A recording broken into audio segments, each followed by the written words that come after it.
What is the economy? Do you ever think about it? Do you ever ask yourself that question? Anybody? Nobody, okay. I think about it like almost all my life. And I do so on the most stupid, ordinary occasions.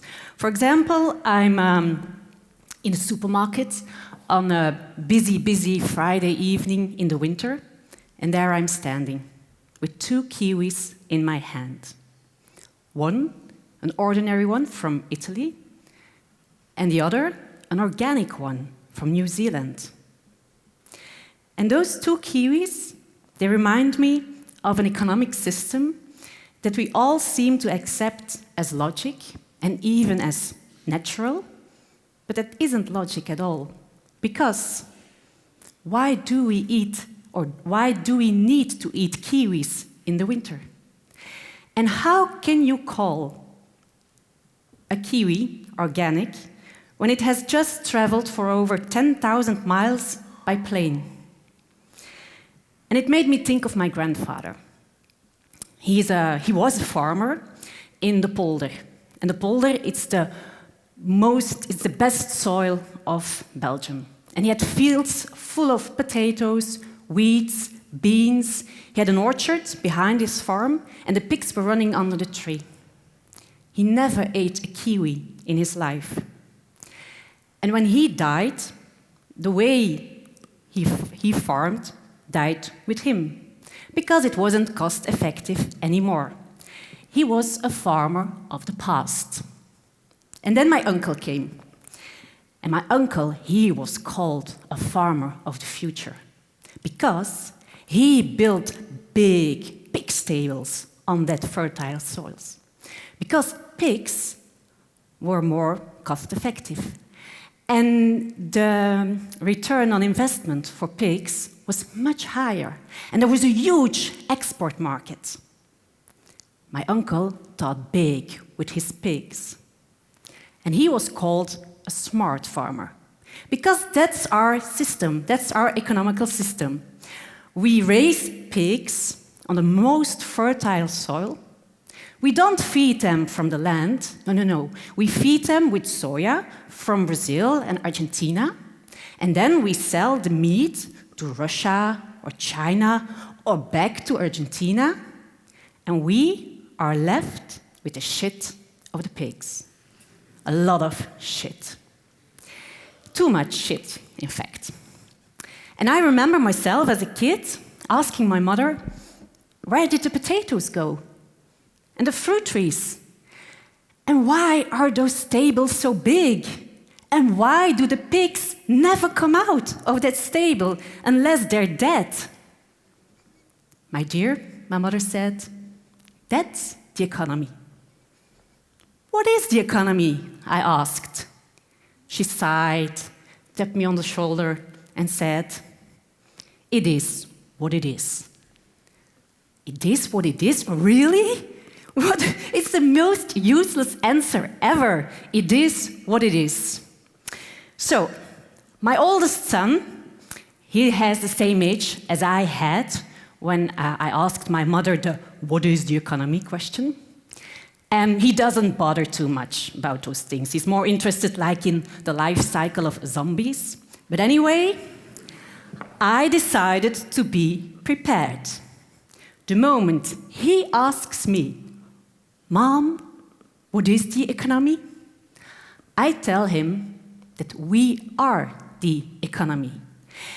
And if you want to change a system that is getting out of control, that is hitting mental boundaries, human boundaries, planetary boundaries, social boundaries, well, that is possible to change that.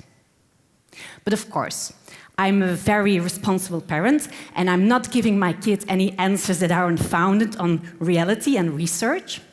So I started a journey. And now I have to take out, one moment. I started a journey. I traveled through Europe, and I went looking for people who are trying to rework our economy, who are rehumanizing it, rescaling it, who are rebalancing economy and ecology. And I wanted to see if it was possible to change cities into edible zones. And I wanted to know if it was possible, I wanted to know what sustainable energy means for a more democratic economy. And I wanted to see if you could change having and buying by sharing, bartering, and giving. So my first stop was in London, in Crystal Palace. It's a neighborhood in the south of London, and once you could admire there the biggest greenhouse of the world. It was the place where you had the first World Exhibition. And that Crystal Palace, as it was called, is destroyed by a fire in 1936. And now you just have an enormous park, really enormous. And people are starting there to grow their own food, to grow onions, tomatoes, all kinds of stuff, and they set up their local food hub. So yes, you can turn a city into an edible zone. From there on, I moved on to Hamburg, where a neighborhood wants to rebuild an ancient shelter from the war into a power station for the people.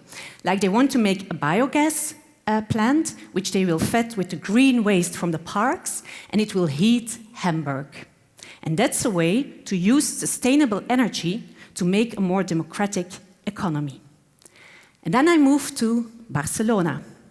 And in the aftermath of the crisis, people lost their homes, their jobs, their hope. But they started making another system. They set up barter markets. They invented their own currencies, so you can pay with your time, your talent.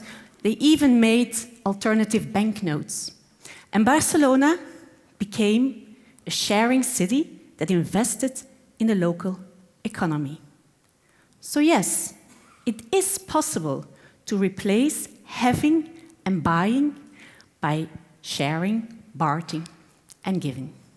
When I returned home, I often got the same question. What does it mean? Because, of course, it's beautiful, you know, all those people who start to grow their own food, who start sharing and bartering, or who try to produce their own electricity. But how important is it? And can it ever be more powerful than that global giant of an economy? Honestly, I don't know. But I do know that it is never a waste of time to try and do things. Because when you're craving for an alternative, it's not enough to talk about it. You just have to try to realize it, even when it's small and hardly visible, even when the change is only happening in the back of your garden. So I'm not planning to draw big conclusions because I'm a fan of small things. And in fact, I want to end with a kind of invitation, a call for action. And I want to ask you, if you go home, to try to make a seed bomb. It's this thing. Yeah. It's the most peaceful bomb ever. It's very safe to make at home. And you can take it with you on a walk through your neighborhood. And you can just throw it on a wasteland. And then you just see what happens. Because that's how change starts, with small actions of all of us. So if you want to eat kiwis in the winter, I'll suggest that you just plant your own tree. And if you'd ask me now, what is the economy? I'll tell you, it's just what we make of it. Thank you.